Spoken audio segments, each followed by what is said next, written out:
everyone. Welcome to Build Brunch, the daily morning show where we talk about the latest topics in entertainment. I'm Brittany Jones-Cooper. I'm Shannon Coffey. I'm Allie Colbert. And I'm Lucas Tim. Hi, everyone. Welcome. Today, we're going to talk about Instagram's most liked post ever, the latest buzz around the social network sequel, and Brit & Co.'s one-pan recipe that will have you excited for dinner. Plus, Game Show Network host Joey Fatone joins the table to discuss his new show, Common Knowledge. But first, winter is coming, but in spring of 2019. HBO recently dropped a new teaser for the highly anticipated last season of Game of Thrones, set to premiere April 14th. Fans got all the feels and took to Twitter to share their excitement and speculations for season 8 after watching the cryptic trailer. whoa, dun dun dun.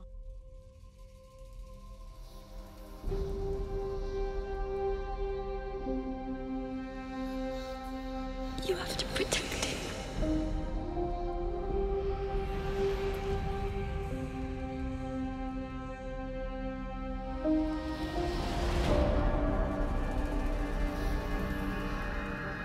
All this horror that's come to my family.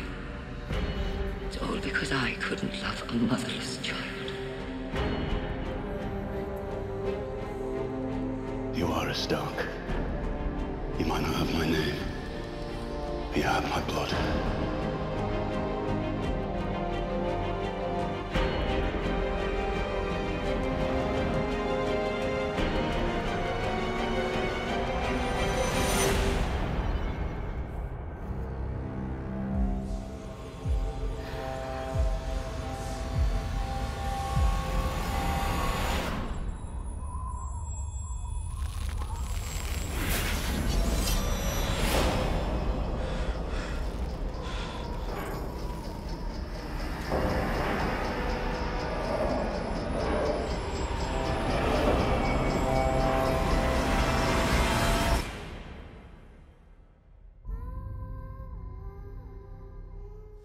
Ooh, Dun, there's- dun, there's a dun. lot to I was gonna go interpret. da da da da da da da.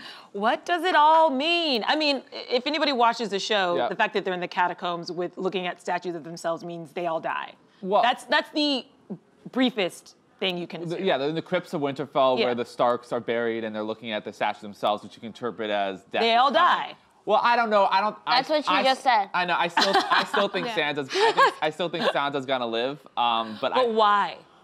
My opinions are that I think they've shown that the women are the ones that can actually rule. I think she's proven that she can rule the North, and she's done the least bad. Like, Arya Stark has literally killed too many people, So I many think, people. to make it out. Yeah. But who knows? The show, you can never guess what's going to happen to it. I think a noticeable absent is Bran. Bran is actually a living Stark member who's not in the trailer, and people are interpreting it as because he's fully the three-eyed I was gonna say, raven he's now. not really a Stark. He doesn't have like an identity anymore. He's not not like a Stark alive now. or dead. He's just like this weird, all-knowing thing. He's not Bran anymore. Yeah. I Or think is that's he what hanging out in the tree now?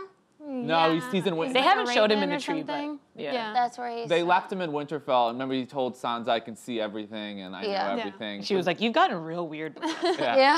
Some people are speculating that this is a vision that he sent to his siblings to warn them. Right. But then you should take note that Sansa and Arya are both young in their statues, and Jon Snow is old in it. So is he like, hey, Jon, like, you might live to be old. Is Maybe he you want to old? die sooner. So you have a younger statue? Well, people are definitely reading into the look of the statue. Yeah. I don't know. Maybe He that's had just more like, wrinkles than Yeah, he does in oh, real look life. at that. That's such an old Jon Yeah. Snow, Yeah, actually. Good point. So I'm like, what's happening there, you know? Yeah. He needs to moisturize. There's Right. so many things. So this is the trailer now for the final season. We know now comes out on April 14th. Mark your calendars. Easter weekend. So Easter weekend. Jesus will rise again, and so will Game of Thrones. It is quite fitting. It But is like quite they're fitting. only giving us 6 episodes. 6 hour-and-a-half long episodes. Okay, so they're like basically. movies. Yeah. They're essentially like, well, the debate was whether to make the final season 3 movies, but I think HBO did the right thing. It would be betrayed to their subscribers to not put it on HBO. They gave us 6 but they're gonna be epic. Like, I think they each cost like $15 million to make Yeah. Worth these it. episodes. It's Yeah. gonna be like, these are Worth gonna it. be Ching, unreal. ching. Yeah, I mean, wait. they can charge me personally. I'm so happy. Yeah. I mean, there's no way we're not gonna be sad, even if the episodes were 5 hours each. Yeah. Yeah, It's just like, I don't want it to end. I'm so obsessed with the Starks. They mean the world to me. They mean more to me than my real family. Right. And I'm just like really scared for what's gonna happen. I have a feeling that after the 6 episodes, they're each a hefty amount of time. We're gonna feel satisfied. I don't think they're gonna leave us hanging, and I think it'll be sad, but it'll be right. It's gonna be a good, bittersweet ending. I agree with you. They've spent too much time on this, but unfortunately, our president is choosing to use the Stark name to promote his agenda. I don't know if you've seen in cabinet meetings, he's been having posters of like,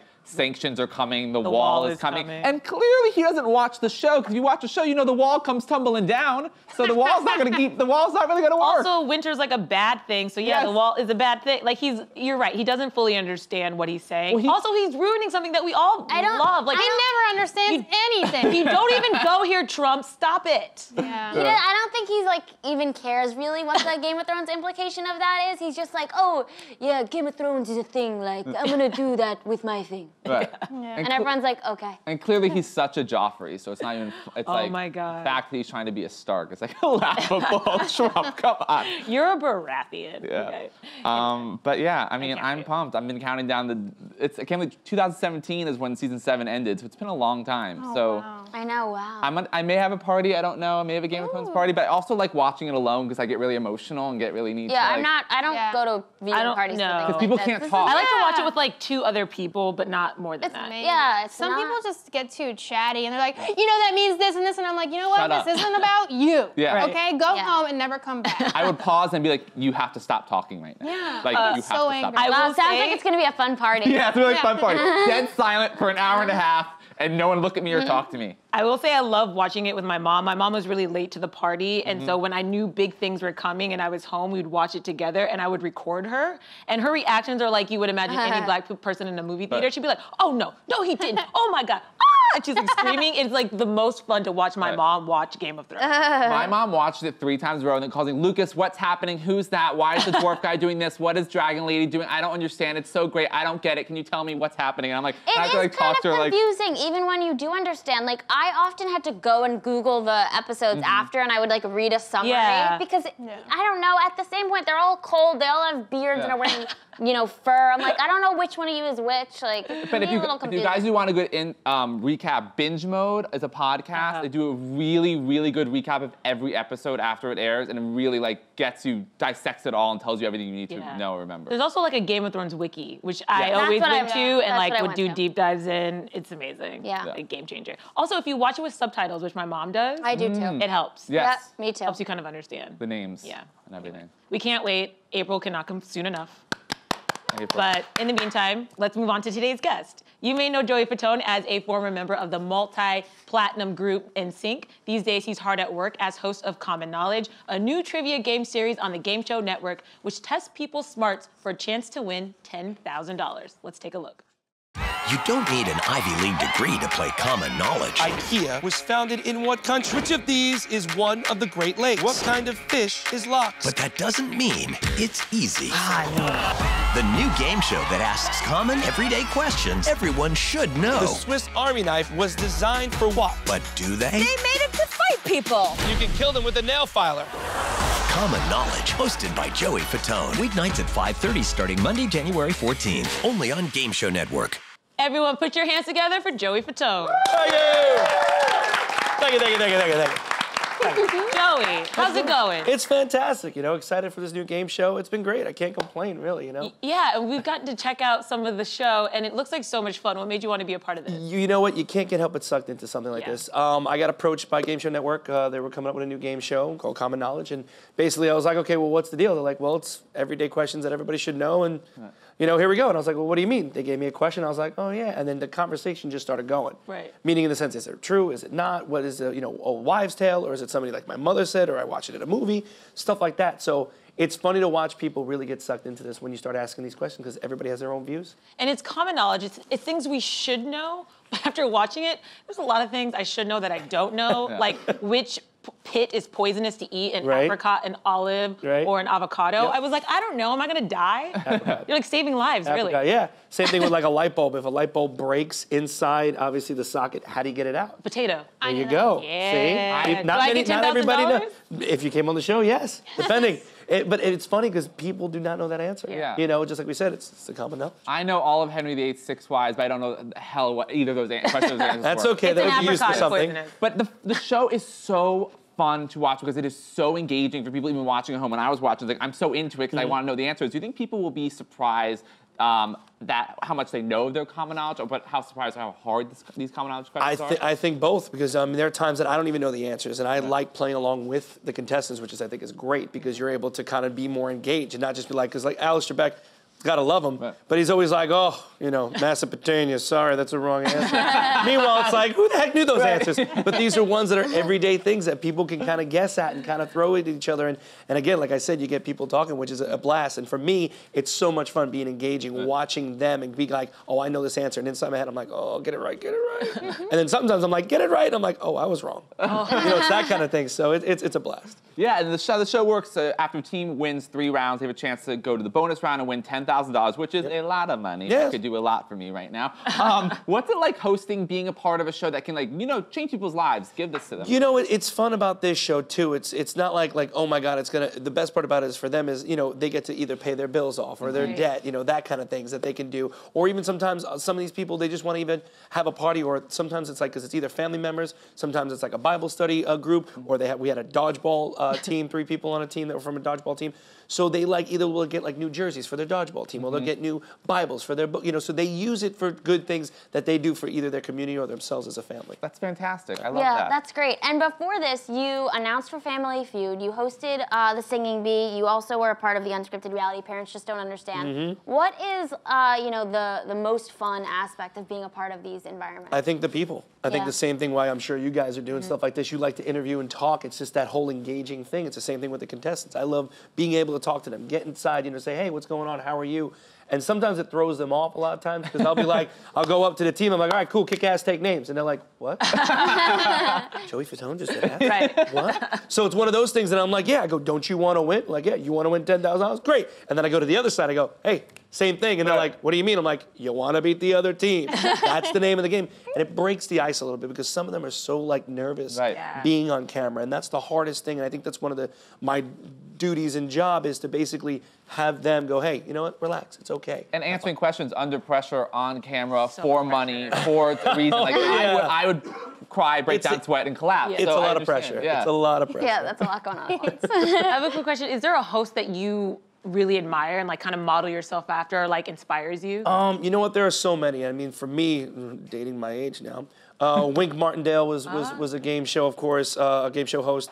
You got the guy from Pressure Luck, which is the Whammies, if anybody knows what the Whammies are. Double whammy. Exactly. But like, you know, people like Bob Barker, people like Alex Trebek, people like Pat Sajak. Pat Sajak, you know, the interesting thing about him too is he was a weatherman before he did any hosting in that sense. So people always ask me, for me, it was obviously singing, and they saw my personality on Dancing with the Stars. I think that's the same thing with Pat Sajak, because they saw him cracking jokes in the weather and stuff like that, and they're like, hey, you could be a good game show host. And I know he even turned it down, and then later on he was like, oh, let me try this thing. Yeah. And now look at him. 30 years later. Yeah, exactly. Well, we have to ask NSYNC when you look back. And did we get that wrong? Oh my God, no, I'm so sorry. Never mind, we're good. No, what about it? NSYNC, do you know them? I love their hits. They're good. They're good people. They're good people. Yeah. What about them? When you look back, what's the thing that you miss the most about being in NSYNC on tour? You know what? It sounds so cheesy, and sometimes, I mean, it's not so much for missing the performance, and I love doing performing stuff like that, but miss hanging with the guys. I really do. It was fun. It was like that was like our college years, really. During the time I was when I started, I was like 17, 18 years old. Justin was 14, and the oldest was Chris, was 24. So obviously, of course, when we get older, there's other things, other family, people get married, people have kids, so it all takes a toll, and everybody kind of separates. So I miss literally hanging out with the fellas, because one time we got together, I think it was JC's birthday, all 5 of us were together. And of course, it feels like no time has passed. We're cracking jokes on each other, you know, making fun of each other and calling each other funny names like we always do. Do you guys have a group chat? We do. We do have a text message chat. We do more talking on that, but we also have an email that we do because of business. We do a whole bunch of merch stuff that we have, like T-shirts, and we started getting older and classier. We have wine glasses. Wait, there's wine glasses? Yeah, we do have wine glasses. Yeah, I Let's take want wine those. glasses. Yeah, we can get those for you. Get those. But it's been fun to do that, and then the text message is just like, hey, you know, every time it's funny because you'll see like Happy New Year, or we'll say, hey, what's up, or you know, they'll send pictures of the kids. You know, Chris's kid every time he's always sending pictures of Nas. Who sends the most Bitmojis? Or gifts and stuff? Probably Lance. Lance would say, I get the fist pump. I get the fist pump, the smiley face, you know, all that stuff. I love that. You were a part of something so special, and now we've seen, you know, this new wave of boy bands with K-pop. So what are your thoughts on that, and just like how things have changed and how they've kind of stayed the same, really? Yeah, you know, it's amazing how it's just a cycle. It's like it's a circle of life. It's like Lion King, people. It just evolves, you know, just like when we were doing stuff. And again, it's always funny when you see other people, like for instance, I'm not a type of person to be like, oh, well, you know, K-pop is so stupid. It's not. That's not my generation or my what's going on now, and which is probably popular now. For me, back in the day, it was more of big, huge performances, a cappella, you know, breakdown vocals and certain things. And I think maybe for K-pop or for other groups, certain ones are different like that. It's more performance-wise, showing and stuff like that. It's all different. I think it's all great no matter what you think about it in a sense. Some of the group names are interesting to me, but hey, so's NSYNC, so what are you gonna say? But I welcome it, I think, because you know why? It still keeps us in mind. Yeah. We haven't done anything as far as NSYNC is concerned, but yet we still get mentioned. Our name is still popping up there. You know, you got New Kids on the Block that are on tour. You got Backstreet Boys going back on tour, and they had a residency in Vegas, which is great. We haven't done anything, but yet our name is still out there, which is amazing. So hopefully maybe one day. I say never because I know the next question is when are we getting back together? But I think it's like never say never kind of thing. I think it's always that kind of thing where I think all five of us have to get together and ask the question, do we want to do it or not? Yeah.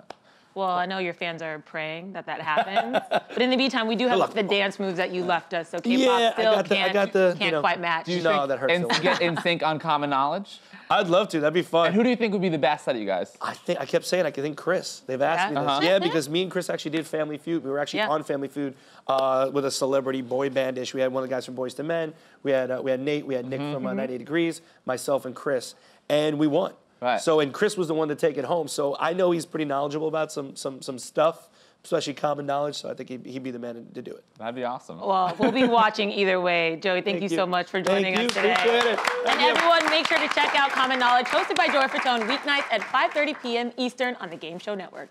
Thank you. Thank you. And now it's time for Bill Brunch with Britt. Britt Morin is currently in the San Francisco at the Brit & Co. headquarters, but she sent over this special segment on how to make a healthy one-pan dinner. Thanks, guys. Okay, well, if you are trying to eat a little bit healthier this year, then look no further. I'm here with my girl Mai from My Healthy Dish, and she has brought a dish to share with us. It's a one-pan dinner. Yes. What are we making here today? We are making a salmon one-pan dinner. It's keto-friendly and low-carb. Ooh, and easy to clean up, it sounds like. Very easy. It's all in one pan. Yes. I love that. No dishes. Okay, so what do we do? Okay, so we already have the salmon. You have the veggies on your side. I have Brussels that's already cut in half. Okay. And mini peppers. Just go ahead and layer it on. Okay. The peppers on one side and the Brussels on the other side. Okay. We're keeping them in their own territories. Sure. Chop that little guy. Okay. And then the Brussels sprouts. Okay. And because salmon takes really quick to cook, I cut the veggies in half so they could cook fast too, because Brussels sprouts are really, really thick. Yeah, those usually take like a long time to cook. So by cutting them in half, you cut the cooking smaller. time. Yeah. Ah, I love that. Okay. So we have olive oil, and you could just drizzle that on. It's going to be like our glue for our seasoning. Drizzle, drizzle. Very pretty. It's like you're painting. Cooking is like arts and crafts to me. You spill a little bit, you have fun with it, whatever. So paprika, sea salt, and how much of this do I put on? Just a sprinkle. Oh, like, okay, like just this? a sprinkle everywhere. Everywhere. And I'll help you everywhere. too. Okay, yeah, help me. What else? We're doing some salt and pepper some on here? Sea salt and garlic powder and black pepper. No. Perfection. It's like the glitter on my glue. Have you done this before? No, but I do glitter and glue a lot, so that's great. Okay, so we're gonna put this in the oven at 425 degrees for 20 minutes. All right, set this aside. And we just happen to have one already done. Oh. Because it smells so good over here. Wow. Look at that. Oh my gosh, There it's so you go. colorful. Isn't it? They always say like eat colorful food, right? Because it has the most nutrients. Okay, so we have, I think this is cilantro and this is parsley. We're gonna add a cilantro. And typically, chimichurri sauces don't have cilantro, but I had to add my little flavor to it. A little spice, a little flair. I like flair. And then this is our parsley, flat leaf parsley. Okay. And shallots is like an onion and a garlic. That's what it kind of tastes like. Oh, it's like a combination vegetable. Yeah, you can smell it. You can smell the garlic and onion, Oh, my right? breath would be amazing after that. And we actually have some garlic over there too, just, just to make it extra. Yeah, extra. So we want to be extra. Healthy and smelly. That's the goal for 2019. And if you don't like spicy, you could definitely opt out the jalapeno, but I like spicy. I'm from Texas originally, so yeah, you can throw that whole thing. You want all of it? All of it. I'll do all of it. Yeah. And we took the seeds out, so that's where like most of the spices anyway. It's not even spicy at all. So this is apple cider vinegar. What's great about the vinegar is it actually kind of cooks some of the veggies already for you. So I like to. It. I love it. It cooks it. Yeah. Ooh. So you leave it in the fridge for like 30 minutes, and this is olive oil, a great healthy like the bind for the whole sauce. They say that olive oil is actually really good for you, even though it's really high in fat. It helps you feel full. The oil is great for your skin. Okay, we got this, and we did it. Amazing. Amazing. Okay. It worked. It worked, and look at that. Oh, it looks awesome. It's such a vibrant green color. Oh, yeah. I feel like Here we chimichurri go. green should be like the Pantone color of the year. Do you want to try to drizzle it on? Yes. Okay. All the drizzling, please, for me. It's like over the whole painting. thing? It was just like how you did the olive oil. Vegetables and everything? Yes, it's like a dipping sauce. Oh, like this. So these sheet pan dinners, you could do it for like a family style and serve it, but also I like to do sheet pan dinners when I meal prep. But the one thing with meal prep is, the protein starts getting a little dry the third day. So to spruce it up, we always have sauce to like make it like re-moisture it. Got it. That looks amazing. Doesn't that look so pretty? Okay. Should we try it? Yes, Ahead of we you. should. I love it. I'm gonna try the end of the salmon because I'm getting a little chimichurri, a little Brussels. salmon, a little Brussels. Cheers. Cheers. Oh my God, so good. I love that. I could eat that for every meal. All right, guys, if you want more healthy meals like this, just go to Brit.co to our #NotCheating series to find more. I'm gonna go pack this up right now. But until then, back to you guys in the studio. Thanks, Britt. Be sure to check out more at www.brit.co. We'll see you at the table very soon. What came first, the egg or Kylie Jenner?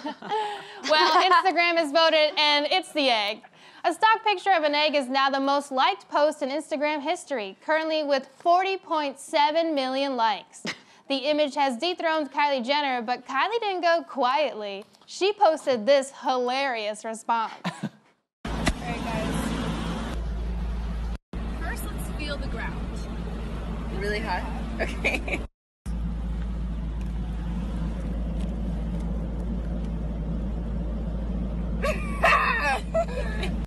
Oh. Well, I just wanted her to take the egg and be like, ah. Yeah. Or stand up the egg and get a machine gun and just be like, for like 45 minutes. Because this probably bothered her. Yeah. I would think. Well, that's clearly like a past video she's done that someone has memed. So I think she saw that and was like, ha. Yeah. And then posted it. I don't think she was like planning. Like, I don't see her like really thinking through a video and producing it in retaliation. But this is the perfect representation of our time right now. We have Kylie Jenner versus an egg. What is the most different. liked? They aren't. If you think about it, the egg and Kylie are very similar, The egg was described as being slightly orange and slightly freckled, and that's very much like Kylie Jenner. We all know she's slightly orange and freckled. And, who knows? There's a lot of mystery, like what's in an egg? I don't know. And eggs arguably are worth billions because the egg industry, I'm assuming, and so is Kylie, worth billions. We know what's in an egg. No, we don't. We do, though. I like that the internet has like rallied around this egg and that they found this worthy of a cause to get on board and give this egg 40 million likes. But don't you just think of, that's how stupid the era we live in is? Yeah, it's really She ridiculous. had, 18 million likes? Yeah. And this one basically has doubled her number, and we are here talking about an actual egg. How did it get traction, this photo? I have no idea. How does the internet work like that? Like when What is you the cannot internet? tag anything, no hashtags, no nothing, just post a picture of an egg. They say, I did want- tag. They did. They tagged a bunch of they tagged like CNN, NBC, Oh, wow. Fox. They're all tagged on Yeah. the egg. I'm not sure what they did with that though. I don't know, but And now a bunch of my friends follow the egg. It has 3.4 million followers. More followers than I do, and I'm a person. It has way more followers than you do, and I do. Like, it's an egg. I mean, even before all these likes, though, let's be honest, eggs are more relevant than everyone in this room. True. So we shouldn't be too shocked. I think this is beautiful. You know, we came together as a universe and made this egg famous, and it really just is a good reminder that like the world is empty and meaningless, Right. and none of this matters, whether it's a pic of Kylie Jenner and her baby growing in her belly, or this beautiful egg, which we really don't know what's inside. It doesn't matter. But I have to be honest, I feel like I'm getting addicted to Instagram. So something like this is I like thought you were when- gonna say eggs. You think I do love scrambled eggs. love a good egg. I think just now, like this year, the past like 4 months or whatever, I'm like, getting more and more addicted to Instagram. Like I'm thinking about turning off my notifications on Instagram because I feel like I'm always just like Oh, don't have swiping. those on. I don't Right. have notifications on. Instagram, yeah. You're always wow, on it if you shut do. the notifications. How thirsty are you? I know, I'm thirsty. I'm a thirsty little Instagram, Insta yeah, slut. you have to like just go on Insta at certain times. Right. Yeah. And I agree, Insta can get pretty addictive. Also, I just want to say that although I have egg whites once in a while because I want to be healthy, eggs are pretty gross, actually. Eggs smell. Oh, I hate hard-boiled eggs. Eggs stink. If you open up Yep. a hard-boiled egg Yep. on a plane, train, or automobile, you are a terrorist. Or in a green room, yes, I've like done you that. do every once in a while. I'm sorry, I have egg whites. I work out, look at my figure. I'm on this show. Yeah. I'm 97 pounds. I have to keep it fit. So yes, sometimes I have egg whites in the green room. That doesn't make me a bad person. I've had yogurts every day this week because of the pressure you guys have put on me. Well, it smells, Allie. It smells real bad. Yeah, she was eating and she had to walk through. What's that smell like? The no, that eggs. was Brittany. Oh, It was Brittany. me. And you were like, What's that's a that smell? disgusting smell. And I was like, geez, I'm sorry. Honestly, I like it. It's kind of freeing because now I can rip ass anywhere I go in this Right. studio and then be like, oh, Allie and the eggs, right? I'm sorry. It's a healthy food stinks. Well, doesn't it? Yeah. Hard-boiled eggs, though, I'm insulted No, by. I I hate really, them. I would Hard-boiled eggs are outlaw so them. offensive. Yeah. Jesus Christ, If you that eat them smell. on a crowded train, you deserve to get jumped. Is Oh all my I'm God. saying. Yeah. Anytime You're you're gonna get jumped either way. You might as well have the egg. Let's be honest. Just in general, a Tupperware of leftovers that like isn't something neutral is so offensive. Like any sort of like really strong food. Yeah. Yeah. Oh my God, in a Tupperware, like fish. Yeah. Food can reveal so much how many fucks a person gives. Like if they really don't care about anyone else but themselves, they will open that smelliest food on the subway and Yeah. just let it like waft in your and it sticks to you. Like I used to think that until I realized it's probably about money. oh. Saving money on like making food sometimes. Well, that's true. Yeah, but that's true. I'm just Yeah, like, so it someone's might telling not be that they're a bitch. They might be like trying to live on a budget. Right. Yeah. Well, she may make me look like I was an actually asshole. thinking about what you said You about how stupid rich bitch. this egg shows that nothing matters, but maybe this egg proves that things do matter, that we can come together as a country to support Yeah. one common message, and that is the egg. Yeah, I hope the egg runs for president, honestly, because it can bring people together this way. I think more people voted for this egg than voted in the midterm. 100%. If we can have that same energy, woo, we can get all that fast food out of the White House Yeah. because that's gonna stick to all the He had furniture. Big Macs the other day in the White House. I was like, that's not good. That's not a I good cannot look. even comment on the ridiculously of that photo.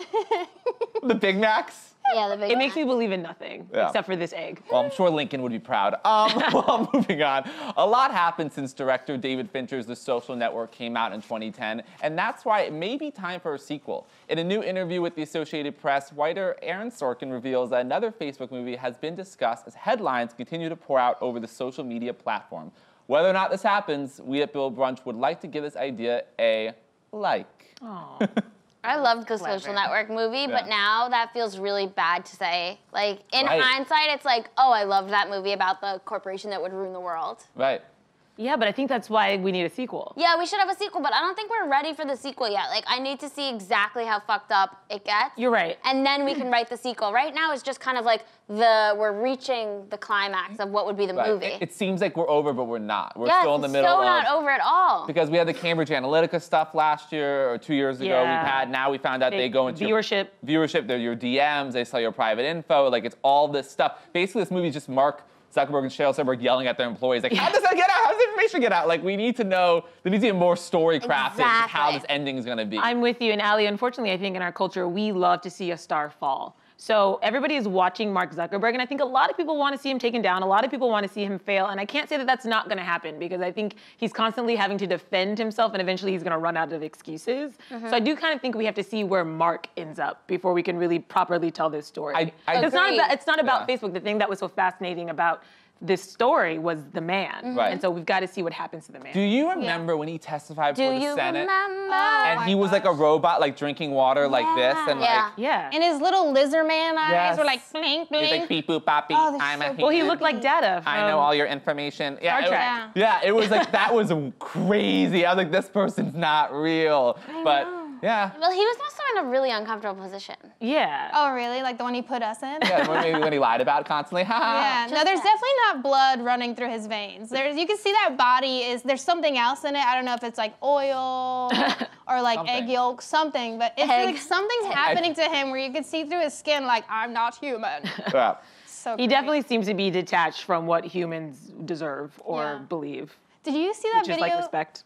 Did you see that edited video of him where he was like barbecuing, and it's like a 2.5 minute video of him just being like, I love ribs, smoking some good ribs, and you're like, shut up. Remember when he was trying to be relatable for that time because he's gonna maybe run for president? He was helping Ellen DeGeneres write her special. He was a ghostwriter. That's why it was so hysterical. Ooh, shots thrown to Ellen. But yeah, I love Aaron Sorkin. He's currently, he just rewrote the To Kill a Mockingbird on Broadway. Yeah. So I'm gonna go see that next week. Actually. Oh, really? I mean, that one of my favorite books ever, and Aaron Sorkin's brilliant. So if anyone can, did he write To Kill a Mockingbird on Broadway, Possibly. or did he just kind of like take some pages of the great he's directing novel? it, right? He's like how do you?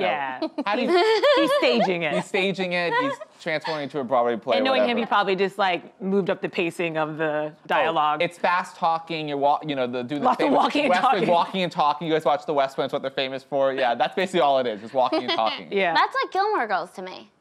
Walking and talking. And really fast. It's very similar. They're actually similar. One's about two ladies living in Connecticut, and one's about the White House. Very similar. Both impactful. Well, okay. Any more opinions on Facebook? I would like to see, if they do a sequel, I would like to have Armie Hammer come back and play the Winklevi, or whatever his name is, as the Bitcoin people now, which is the same person, right? Well, they do have a ton of money in Bitcoin. Weren't they the first Bitcoin billionaires? Something like that. They made a lot of money. They should make a cameo as that. Also, I saw one of the Winklevoss twins on Raya. They're like out there dating in real life. I'm like, Wait, you're so rich. Wait, came on and like your thing? Like, well, I obviously, we didn't match. But like he came up and I was like, you're a billionaire, right? Nothing. They're lost, Brittany. And you were right to swipe. No, that was definitely my loss. That was like the first time I remember seeing. Yeah, that might I could have been Jeff Bezos' wife. That's all I'm saying. Oh my God, guys. Jeff Bezos. She's getting my alive girl. I love that woman. Queen of the world. I hope she gets everything she's owed, and she just becomes one of the richest women in the world. And just I will follow whatever she does. I hope she releases an album. She will become the richest woman in the world. If you're that rich, you don't even need to get a divorce. Like he could just be like, listen, just like for the rest of your life, do whatever you want. Yeah, honestly. Like, they don't need to get a divorce. I know, but I love that they are, and she's taking half his money. I know, wow. Girl, Wowzy wow. Power. That is feminine. That is, I'm with her. You read the text, right? You read the text, right? No. Between him and that girl. Oh, God. Yeah. And he kept calling her my alive girl. My alive girl. I'm going to show you I love you with my eyes. Oh, he's something else. Another guy who knows everything about you. Yeah. Well, on that note, that's all from us. We'll see you tomorrow, same time, same table. Bye, everyone. Bye.